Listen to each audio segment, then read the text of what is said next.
G'day guys, welcome back to the Aussie Gooner channel, and it's that time again. It's North London Derby. It's D-Day settings, ladies and gentlemen.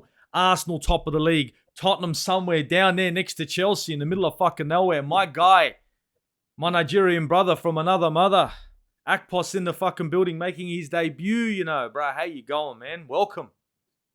Well, I'm doing good. I'm doing good. It's an honor to finally make a debut on your channel, bro. And we've been on different streams all through last year, and we hope that this year is going to be bring us even greater things, bring us a lot of things to celebrate as Arsenal fans, as football fans, and in our individual lives also.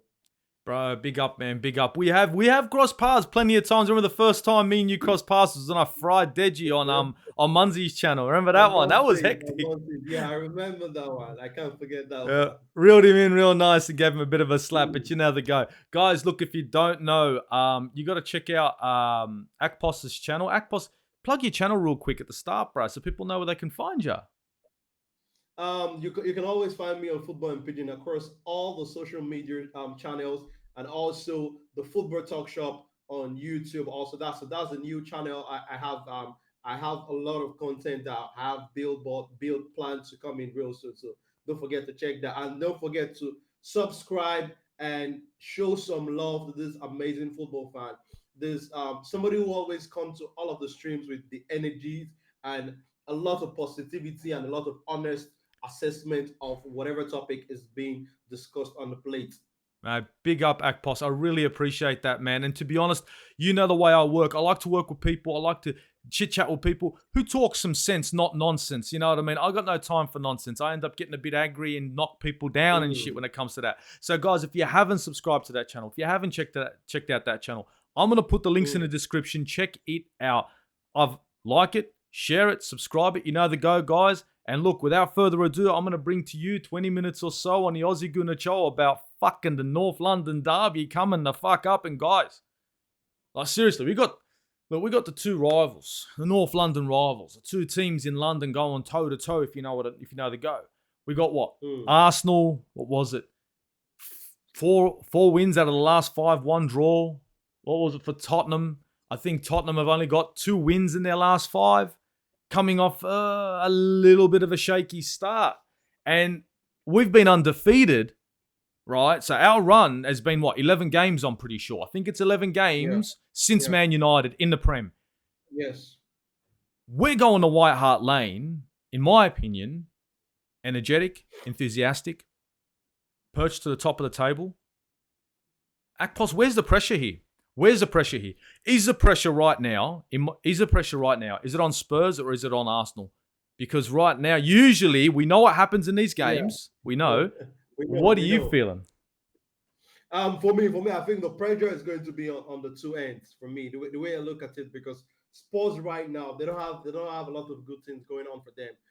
We've seen what's been happening with the club on the pitch, off the pitch, what the managers have been saying, the kind of signals is been trying to send. You could also see that there's been a rift between the ownership and the manager, because the manager felt like some of the promises being made when they gave him the opportunity to become the manager of the Spurs, they are not meeting their own end of the bargain. And some of the things he's saying is like, I'm trying to tell the fans the real situation of things. I'm not going to take the fall for you guys at the end of the day. We've seen this Spurs ownership try to throw some managers under the bus.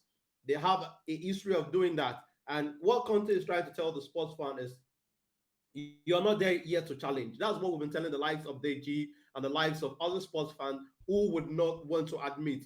When Conte came out and made some of those statements, I reached out to Deji. I was saying, Deji, can you see what your manager is saying? This is the same thing we've been trying to tell you guys, but you don't want to listen, because for you to win, you have to have a pre-existing winning culture. You have to win some of the trophies first, which the likes of DG have labeled Mickey Mouse Cup, Papa John's Cup, and whatsoever name they decide to name those trophies. So you have to get a winning culture. So for them right now, there's going to be pressure to perform. There's going to be pressure on the manager.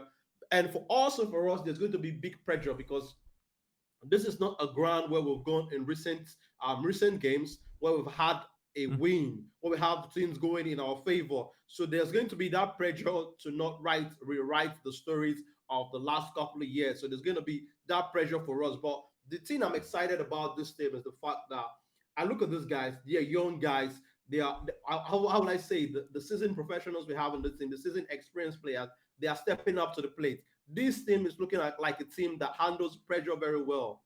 Even at times when we've gone one goal down, their heads have not dropped. Times when the game is not going in for them in the first 45 minutes, their heads is not dropping. That's the thing, the take home for me so far this season. The team, look, it's a young one, yes, but these guys, they know how to handle the pressure. They know how to fight for the badge. Because one thing I would say about this team is the Mhm. fact that Yeah. we don't have a superstar player in this squad, No. superstar, but we have players who are willing to fight for the badge, players who want the fans to sing their Exactly. name. And what I was telling the fellow Gunnar recently, I was telling the fellow Gunnar that the way I'm looking at this team, these guys, that all of this positive energy we have going for the club right now, with the fans, with the atmosphere, when we play at the Emirates, it has rubbed off massively on the team and on the players. And this team strongly believes this team wants to fight for each other. When one player is making a mistake, Mm. you're seeing players who want to work their socks off, players who want to cover for that Mm. lapses. So I think like there's going to be pressure, but this team looks like a one that would be able to match the pressure pound for pound. To be honest, I couldn't agree with you more. It seems like Mm, from what you were saying, you're trying to say that this team's sort of galvanized now from the vibe, from the feel, from the runs of games, mm, from the achievements, from player to player to player. I mean, our goals for Arsenal are spread out all over the squad. Now, I've said this before. That Arsenal's squad right now, let's be honest, and I'll call it out right now. Bukayo yeah. Saka scored goals. Eddie Nketiah scored goals. Mm. Um, Gabby Martinelli. Martinelli scored goals. Odegaard. Xhaka, Odegaard, Mm, Partey all scored goals in mm, the Premier League. Wait a minute, Zinchenko scored a goal as well. So has Tierney. We've got Gabriel Magalhaes scored a goal. We've got William mm. Saliba scored a goal. The only two players in this squad in the starting 11 that haven't scored goals are Ben White and Aaron Ramsdale. So this team right now, the Mm. Arsenal team that you see here, is a team that goes forward, but not with one player or two. It goes with the whole team. Whereas in previous seasons, when we had our talisman like Aubameyang, he'd win the Golden Boot, an accolade for himself. But we'd finished seventh, we'd finished eighth, we'd finished way out of the positions Yeah. that we should be in. So sometimes having that talisman, that one key focus player, much like a Cristiano Ronaldo, can actually work it can actually have a detrimental effect to a team rather than a Mm. positive. And in this squad now, just like you were saying, Akpos, we've got young players all around understanding one thing. If I perform, I play. They are there to perform and play. And you know what? They are playing some Yes. wonderful football. The last time we beat these guys, I remember we were talking about that was like 2014. Remember the Rosicky goal? That was at their place. And my opinion right now, in my opinion for this, is I think that this pressure is all on Spurs.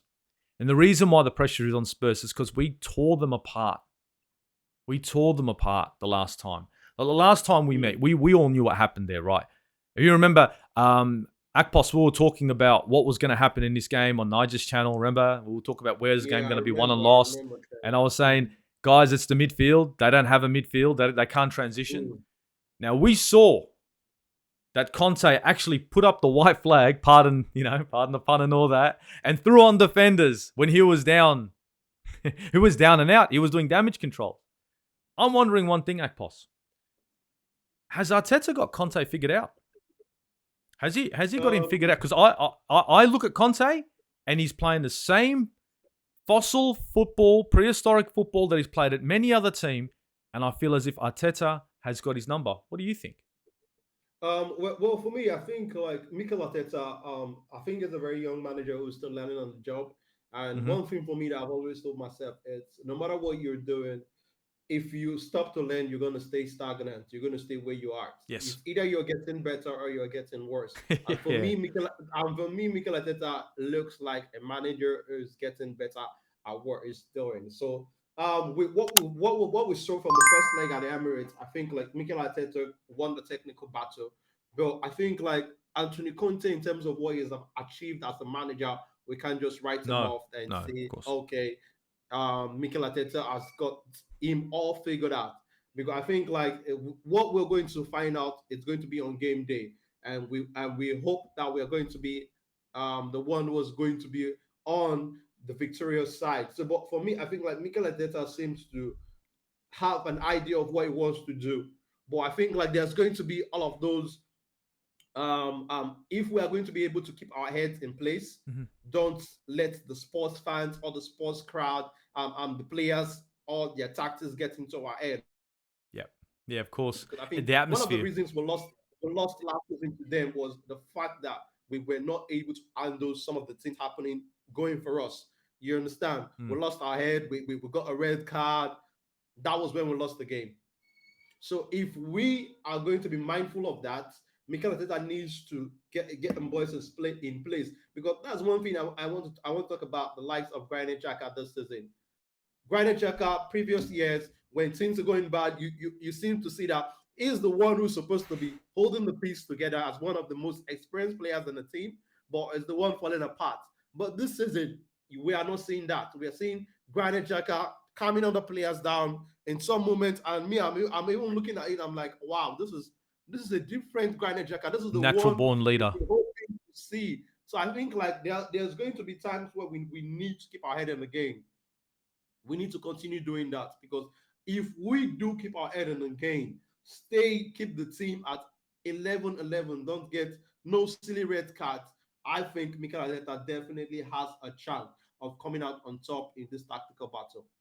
Honestly, I couldn't agree with you more. Granit Xhaka this season has been a changed man, a changed player. I was one Mm, of those guys that couldn't stand him. He was the kind of player that was always out of position, always getting a red card, always letting down the team. Hence the reason why mm, I'm a guy that watched Yuri Tielemans for a full year, and I still rate Yuri Tielemans. But right now, I've said it. If I had an opportunity between Yuri Tielemans to start in the number 8 role, right, mm. or Granit Xhaka, it would be Tielemans on the bench and Xhaka to start. On form right now, our best midfielder, bar On none, form. is True, Granit Xhaka true, from true. leading the pack And and what performances. what you're saying now also is evident from our performance in the first half against Oxford United, Yeah, when Granit Xhaka was not in that midfield, and immediately he stepped on the pitch. You could see the transition of exactly. how our football changed Precisely. from not being able to create nothing to us creating chances. Precisely. And his new role as he's more number 8 role that he's got now, Mm, the role to go forward, to get into positions, and the partnership between him and Zinchenko, which is flourishing like you won't believe. I think it's paying dividends for Arsenal right now. I think Arsenal are true. looking that stronger team because their midfield isn't one dimensional. It isn't just Mm, one key figure like an Ozil or a Bruno Fernandes or that one player. Don't get me wrong, Man United have Eriksen and yada yada yada. Use him as an yeah. example. If we only had Bruno Fernandes in our midfield and 2 dodgy midfielders beside him, it would be a one-dimensional midfield.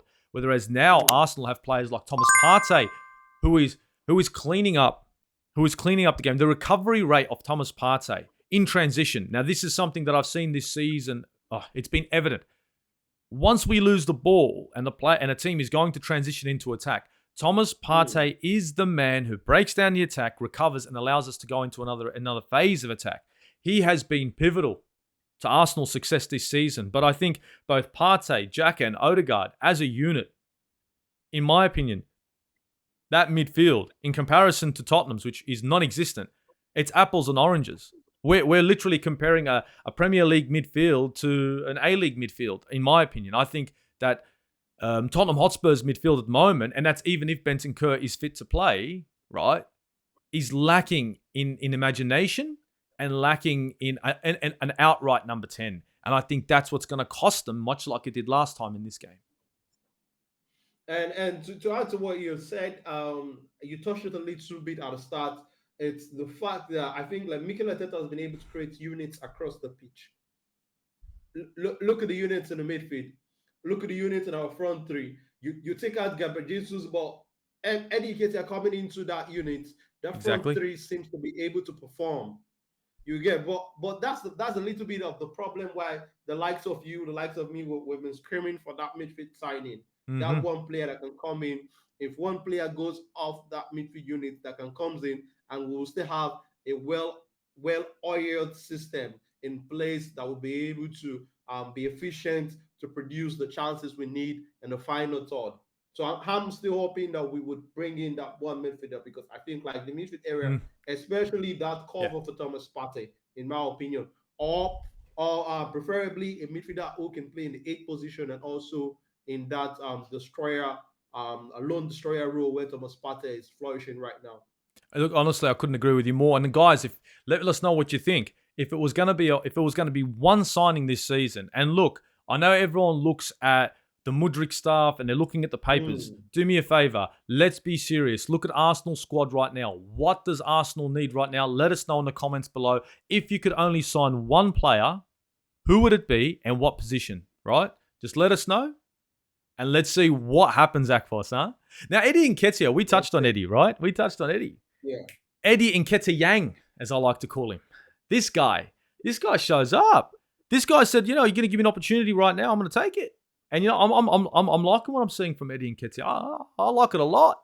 This guy's come out. And also, this is what we want to see in the team: competition for places. Definitely. Competition for places. And Hunger. we all know that when there is competition, it's going to always be healthy for the team because the team, everybody will be put on their toes. If one player goes off, the next player coming in is somebody who is trying to send a message to the manager that I don't want to continue to sit on the bench. I want to play. And that's what Eddie is sending right now. I don't know. That's what he said off the pitch recently, where he said he wants to keep his place in the team, even when Gabriel Jesus comes back in. That's the mentality we want. And that's what it's showing on the pitch. That if I'm being played, I can put the ball on the back of the net. I'm going to be able to bring in something different. I'm not Gabriel Jesus. I'm going to bring in something different, but this thing is still going to be excelling. That's what we want to see. Players keeping their other player in the same position on their toes, let them be competition of places, and at the end of the day, the team would achieve something from it potentially. Exactly. You want players that are going to come in and push for those starting line positions. Now, Eddie Nketiah, in this case, he's the number 9. At the moment, his goal scoring form has spoken for itself. He's got more goals than Richarlison. No, did I say it? Yes, I did. He's got more goals than Richarlison. That £50 million player.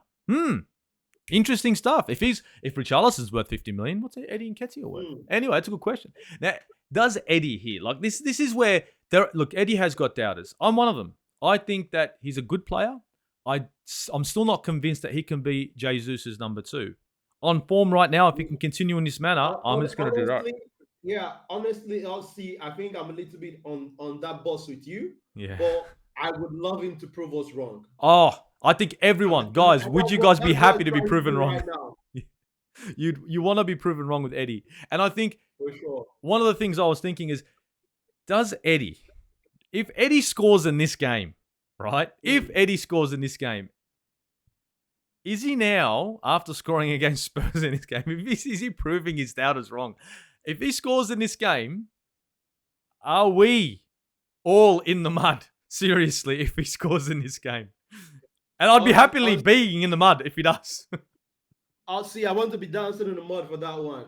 I want to be dancing in the mud for that one. I love it because the thing with Eddie here is not that some of us who criticize the times where we've criticized him, that has to do with consistency. Exactly. When we see a different player in cup games, and we also see a different player in some Premier League games, that's where we need to talk about it. We need to see consistency in those kind of performances. A lot of people have been calling him the cup game king, because he seems to be scoring very freely in those cup games. But that's one we want to see when you come in the Premier League game. He showed us what he could do for some part of last season, where he came into the team and he was getting the ball on the back of the net. We want to see that on a consistent level. Then we'll say, okay, this guy is an able number 2 to Gabriel Jesus in terms of who starts in that number 9 role where everybody is fit.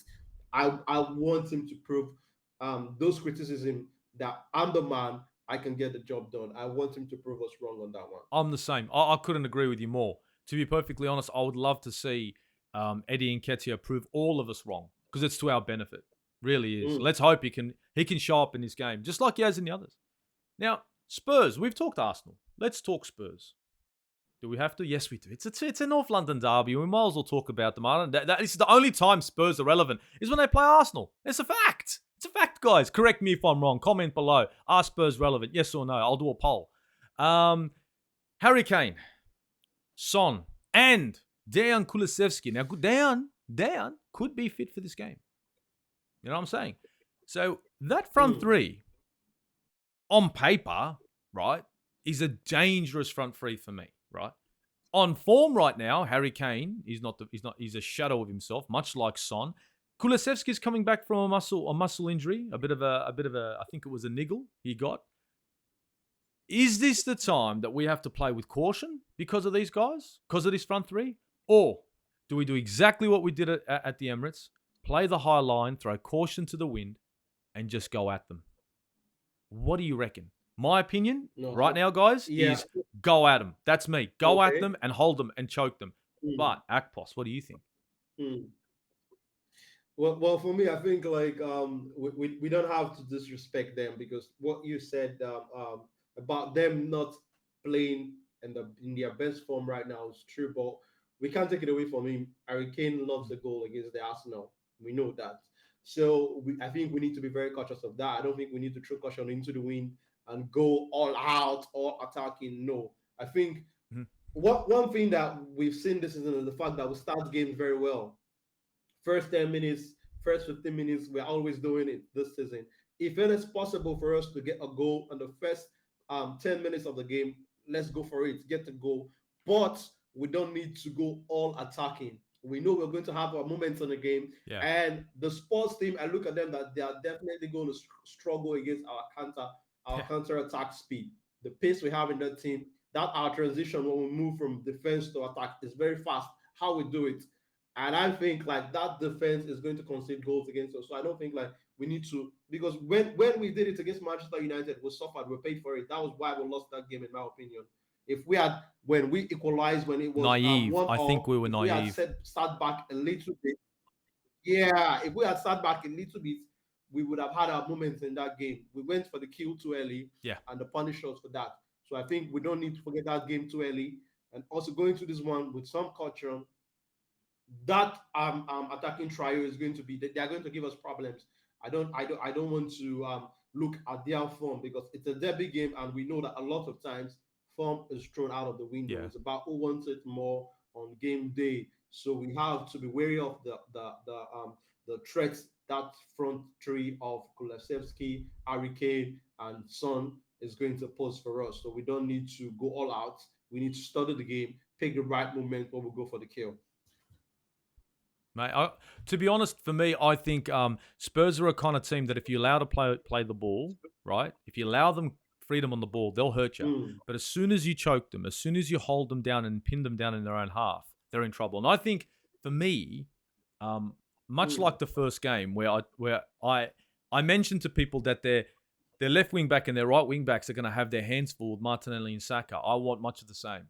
I want the transition to be attempted to be through the midfield because they don't have the midfield players to release the ball quick enough for their front three. So I'm hoping that hopefully, I mean, we don't play that silly high. We don't play too high, but I do want to try to hold them in their third and continue to, like, Arsenal, if guys notice at the moment, it's not our first phase of attack that gets us the goal. It's that attack, and then once the team tries to release and counter us, it's the second. It's the recovery, and then back on the attack. That's usually how we're getting goals now, and I think this is where Spurs are going to be undone. It's going to be, we've broken. It'll be a recovery in the midfield, and then back on, and that's when their defensive line will be out of shape, and we'll be able to expose that fraud of a goalkeeper in Hugo Lloris, who I like to call Hugo Weaving.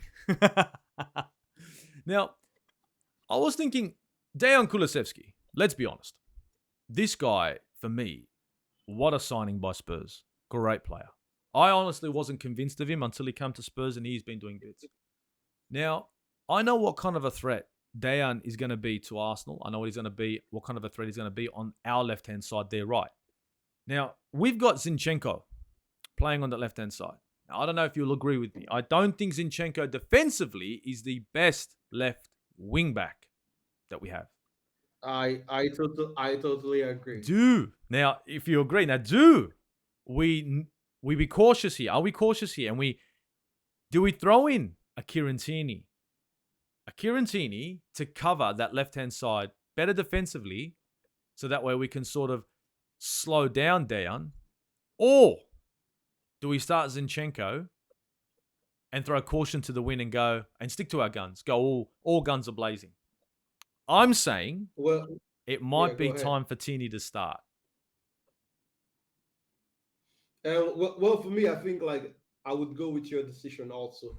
I would want to see Tierney there because in games when I think like we really need to defend, we really need to be wary of the opposition player who is on that wing. I don't think like Zinchenko is our best defender in that position.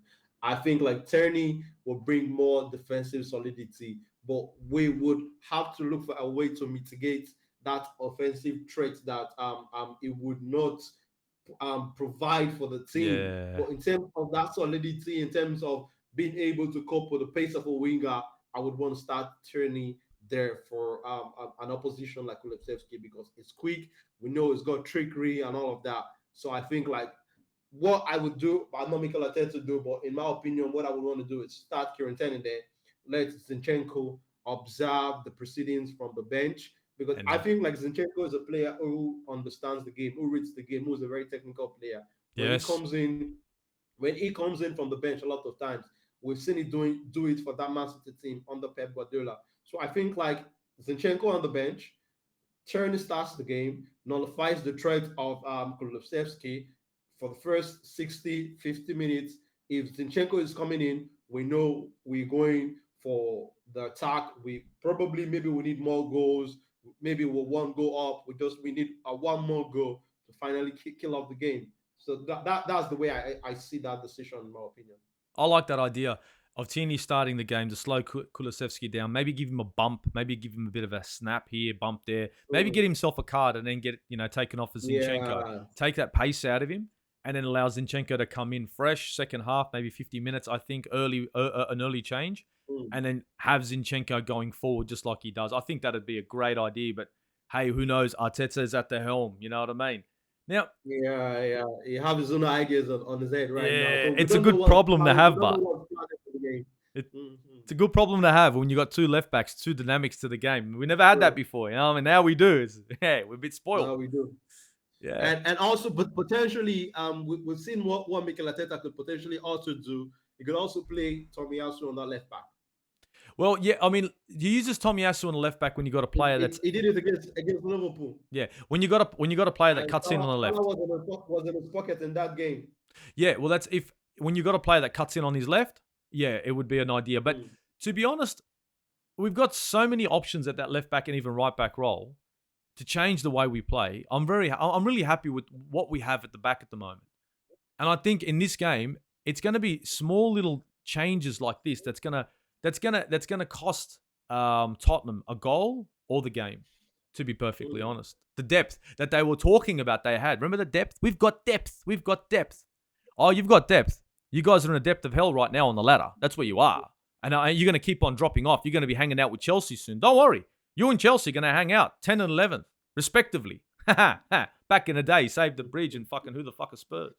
But look, I was looking at this game and I was thinking to myself, just like last time, the question was, where is this game going to be won and lost for these two teams? Now, for me, just like last time, I predict Conte to do exactly what he did last time, to play out from his wingbacks and come forward. And I think the game will be won by Arsenal in the midfield. That's where it will be won by Arsenal. It will be pretty much for Arsenal. This is where they're going to win this game. If they control that midfield, if we continue to push down their wings, so if we can stretch their wings and control the midfield, this game is Arsenal's game to do what they want with.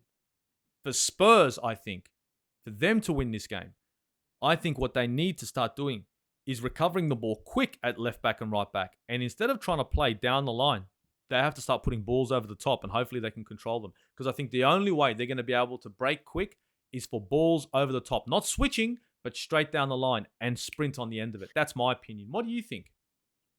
Yeah, well, I agree. I agree with what you've said, OC, because I've looked at the way they play, and I think like it's going to be a very hard midfield battle for them because our midfielders are not going to come down and and make it easy for them. Because I No. think like it's going to be a tough battle in that midfield. And like you said, if they really want to go for it, if they want to win this game, they should look for a way to bypass our midfield, bypass the midfield. Because I think like the midfield is going to be strong for them. I'm being positive. I think like we're going to win the midfield battle, and I agree with what you said that that's where we have to win the game. That's where this game needs to be won for us. If we put our foot down in the midfield, control proceedings in the midfield area, I think like we're going to beat them. Honestly, I think Spurs are going to have their handful with us again. And to be honest, right now, um, the only way I think they can do anything is to bypass their midfield and ours. They're going to have to try to play this game Yeah, long ball over the top, long ball over the top. Which, to be go perfect, about the top. Yeah. which to be honest, it's going to be difficult. It's going to be very difficult for them to continue to do this. But I guess we're going to see when this game kicks off. Now, two more questions. I'm thinking simples. Predicted scoreline, Akpos. What do you think's going to happen? Who's going to win it? And by how many? For me, my prediction for the game is going to be Spurs 1, Arsenal 2. Wow. I'm predicting Arsenal 2, Spurs nil. I don't think they're going to be able to get a goal. I don't think they're going to score at White Hart Lane against Arsenal. Now, now, Either way, it's going to be 3 points to the Arsenal. dude, we come to White Hart Lane this time to collect our 3 points, break the hoodoo of the Mm, last win being in 2014, make it 2023, and mm. continue on this and make it 12 games. A 12-game winning Oh, streak. You victory, know what yeah. I'm saying? Mm. And hopefully Man United can do some damage to friggin' Manchester City and help us increase our lead. Fingers crossed. Eh? And you know that's going to be an interesting one because I think Defo. like the last time City played ahead of us when the slip point we capitalized on it. So I think like now we need to watch this game today, see Yeah? how that one watch this game today, see how that one pounds out, Yeah. and we need to go for it because if I think like if City slips points today against City, against Manchester United, Mm-hmm. we really don't need the Premier League this season is going to be a fierce battle. Yeah. So we need to capitalize on every half chances we get Hell, mate. to increase the lead at the top of the table. It's fine margins. It's very fine margins when it comes to Premier League, when it comes to being top of the league. Honestly, like right now with Mm. Arsenal and with most teams. I mean, at the moment, top of the league, we've got the gap. It's Arsenal, Man City, Newcastle, then United. Now, I'm going to ask one last question. We've had our predicted score lines, right? Now, we got to talk about who's going to be scoring these goals.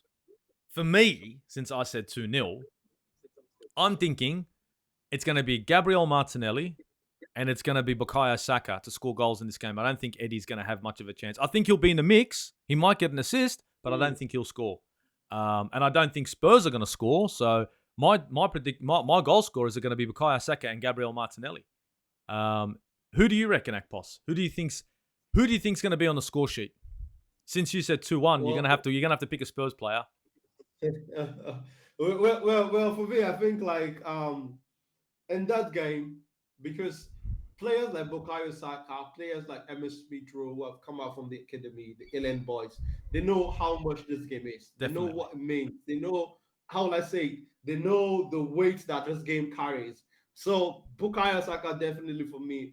I know we've seen he's a player that is stepping up, a player that is not afraid of the pressure, a player that wants to go all in when the pressure is hard. So I think that Bukayo Saka is going to get one goal for me. And I'm backing Eddie because Eddie seems to be the man, our go-to man now. He's always saying, if you need a goal, call me. Eddie Nketiah, I'm calling you now. You need to bring a goal to the party on Sunday. And for me, hopefully, maybe we'll see a Kane goal for Tottenham Hotspur. That goal is going to be a consolation goal or maybe a Son goal. Maybe I feel like either of them might just nick one goal. Maybe, just maybe. Guys, you heard it here. Aussie Guna says 2-0. Akpos says 2-1. I'm saying it's going to be Martinelli and Saka. Akpos says it's going to be Nketiah and it's going to be Saka. And Kane probably fucking dodgy penalty as per usual. Guys, these are our opinions. To be perfectly honest, I think our lineup will not change much apart from Tierney and Zinchenko. And I think the only changes that can come to Tottenham Hotspur's lineup will be Dejan Kulusevski and Bentancur to come back into the midfield. Apart from that, you're going to see the same shitty lineup with Doherty as a right wing back, blah, blah, blah, and their back three. And to be perfectly honest, I think it's going to be perfect for us. I can't wait. I cannot wait to go to White Hart Lane and do damage because this is boogeyman settings right now. No shit, boogeyman settings. These guys are fucking... They're seeing stars. They're having nightmares. Conte's going to start losing hair again. He just fucking got it back. But I guarantee you, Arteta's going to make him go bald because he's going to lose here again. He's going to throw defenders on the pitch and it's going to be lost. And I hope we hit them early because if we hit them early, oh, they will crumble, Akpos. They are going to fucking fall on their sword at home. And to dare is to do. I dare you guys to come at Arsenal. I dare you. Come at our boys. Newcastle knew better than to come at us. They fucking went all out defend. Come at Arsenal, see what happens to you. Press us. Press us and see us pass through you. It'll be fucking sexy settings at fucking White Hart Lane. But the only sexy one's going to be Arsenal. I can guarantee that. I can guarantee that one. But, guys, if you haven't already, like, share, comment, and subscribe. Check out Akpos's channel. You have to. I'm going to put the links in the description below. I really appreciate you guys jumping in. Checking out the content. I know it's last minute FC, but it's going to come out. It's going to be out soon. It's going to be all nice and pretty. And I'm going to do the best I can to set up a watch along on my channel for the North London Derby. So look out on this channel. If you do not see it on YouTube from my channel, guys, I know it's late. It will be on Instagram. I will do an Insta Live like I did last time and do the watch along on Instagram. So guys, if it's not on YouTube and you want to see my watch along, check it out on Instagram because it's there. I couldn't care less if it's subs or not. At least we can watch the game together and have a shit show and have a bit of a laugh, eh? So, Akpos, I'd like to thank you for jumping on today. Yeah?